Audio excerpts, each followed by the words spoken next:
Cukup ya? Oke, terima kasih. Assalamualaikum warahmatullahi wabarakatuh.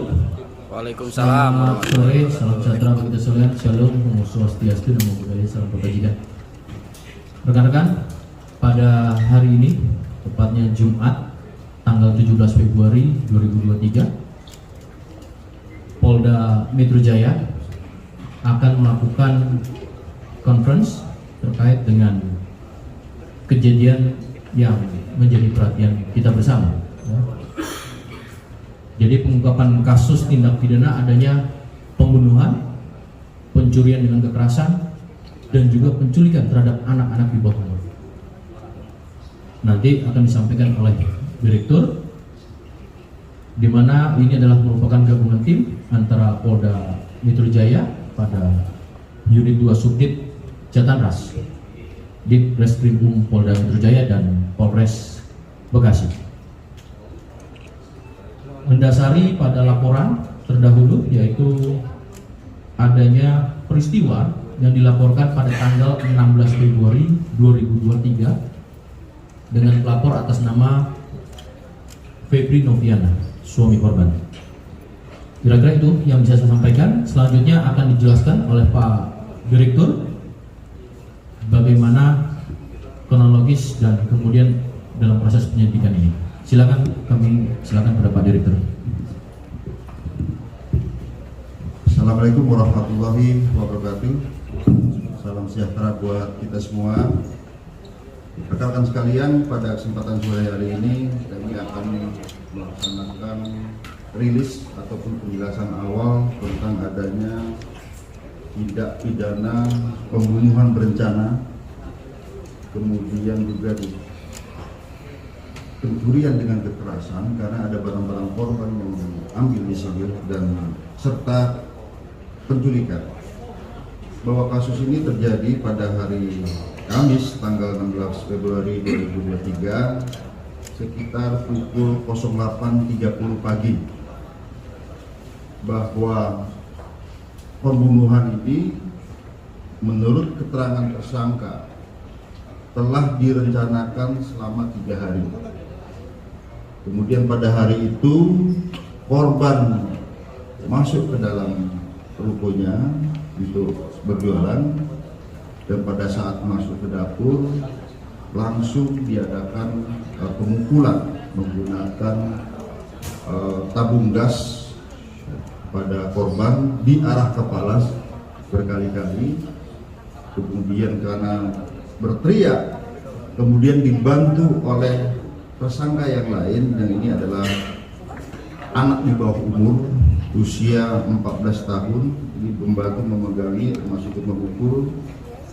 Kemudian sampai dengan korban diduga sampai meninggal dunia, tersangka keluar. Kemudian ternyata ada tetangga-tetangga yang menghampiri ke dalam, mendekati ruko, namun dijelaskan oleh para tersangka ini karena ada ular, sehingga tetangga-tetangga ini kemudian tidak jadi masuk ke dalam ruko tersebut. Namun kemudian setelah suami daripada korban ini masuk ke ruko, didapati istrinya ini sudah meninggal dunia, sehingga pada saat itu dilaporkan pada pihak kepolisian. Karena ini disertai dengan penculikan yang merupakan kejahatan ataupun kasus atensi, tim Polda Metro Jaya ikut membantu dan membentuk tim khusus untuk melakukan pengejaran. Kemudian karena keterangan saksi dan juga beberapa alat bukti ada persesuaian, kita menyimpulkan dugaan kuat pelaku adalah karyawan daripada korban ini, yaitu ayam goreng, karyawan ayam goreng. Nah, kemudian kami langsung melaksanakan pengejaran, tim gabungan antara Subdit Jatanras Ditreskrimum Polda Metro Jaya dan Satreskrim Polres Metro Bekasi. Kemudian pada pukul 1 dini hari tadi pagi, kita berhasil menangkap salah satu tersangka di daerah Subang, tepatnya di Jalan Pantura, Kecamatan Sukamandi, Ciasem, Subang, Jawa Barat. Kemudian setelah kita menangkap salah satu orang tersangka, kita minta informasi di mana anaknya. Ternyata 150 meter daripada lokasi ditangkapnya tersangka ini, kita akhirnya berhasil menyelamatkan salah satu bayi korban, ya, ini korban penculikan di dalam pos ronda yang dalam keadaan kosong. Alhamdulillah selamat, kita amankan, dan saat ini kita sudah serahkan kepada pihak keluarganya.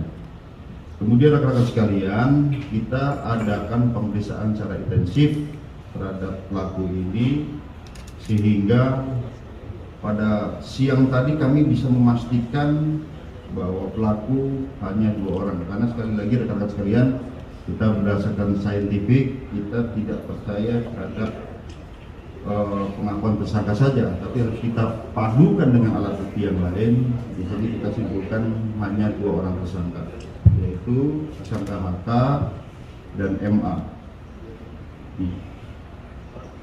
Kemudian terhadap tersangka-tersangka ini, menurut keterangannya, bahwa setelah melakukan pembunuhan yang pernah direncanakan 3 hari ini, kemudian yang bersangkutan membawa anak ataupun bayi ini, ataupun balita ini yang berusia 17 bulan, rencananya akan dibawa ke Jogja.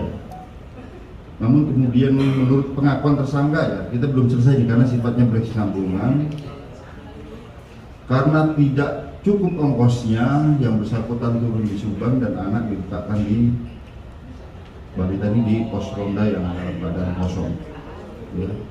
Kami tanyakan dalam kurun waktu itu bagaimana, dikasih apa, anaknya ketika khawatir terhadap anak ini, ternyata selama kurun waktu itu dikasih nasi orek menurut keterangan yang bersangkutan ini.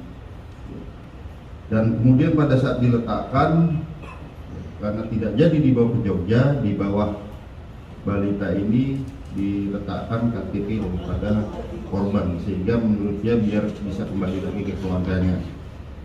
Kemudian motif sementara dari pengakuan tersangka adalah karena sakit hati, itu terkait dengan gaji, terkait dengan pelakuan, karena yang bersangkutan ini baru bekerja 5 hari. Kemudian sekali lagi kami akan melibatkan psikologi forensik untuk mengetahui motif sebenarnya daripada pelaku-pelaku ini, karena memang kita lihat selama investigasi yang bersangkutan ini seperti tanpa rasa penyesalan. Nah, ini harus kita dalami terus menggunakan otopsi psikologi terhadap pelaku-pelaku ini untuk mengetahui motif yang sebenarnya. Kemudian konstruksi pasal yang kami terapkan yaitu pasal 340 KUHP, junto pasal 365 KUHP, kemudian kami juntukan pasal 328 KUHP tentang pencurian, yaitu pembunuhan berencana, pencurian dengan kekerasan, dan juga penculikan dengan ancaman maksimal hukuman mati atau 20 tahun penjara, karena dilakukan 2 orang atau lebih. Ini kan 2 orang yang melakukan. Namun di sisi lain, ini karena melibatkan anak di bawah umur, kita juga terapkan pasal 76F junto pasal 83 Undang-Undang Nomor 35 Tahun 2014 Undang-Undang atau Undang-Undang Nomor 23 Tahun 2002 tentang perlindungan anak dengan ancaman kurungan penjara selama 15 tahun penjara maksimal, ya. Dan juga terhadap anak ini, tersangka anak ini akan diproses dengan Undang-Undang Republik Indonesia Nomor 11 Tahun 2012 tentang sistem peradilan pidana anak. Jadi sekali lagi rekan-rekan sekalian, kita pemeriksaannya ini bersifat berkesinambungan. Jadi awal pengakuan seperti ini yang kita curigai baru 5 hari bekerja, namun sudah melakukan pembunuhan berencana. Apa motif yang sebenarnya? Apalagi 3 hari sudah merencanakan pembunuhan ini. Jadi dia 2 hari awal saja yang melakukan pekerjaan dengan keinginan yang sebenarnya. Baru 2 hari kemudian rencana pembunuhan. Nah, ini motifnya sedang kami gali, kami akan bekerjasama dengan psikologi forensik. Saya kira demikian penjelasan dari kami.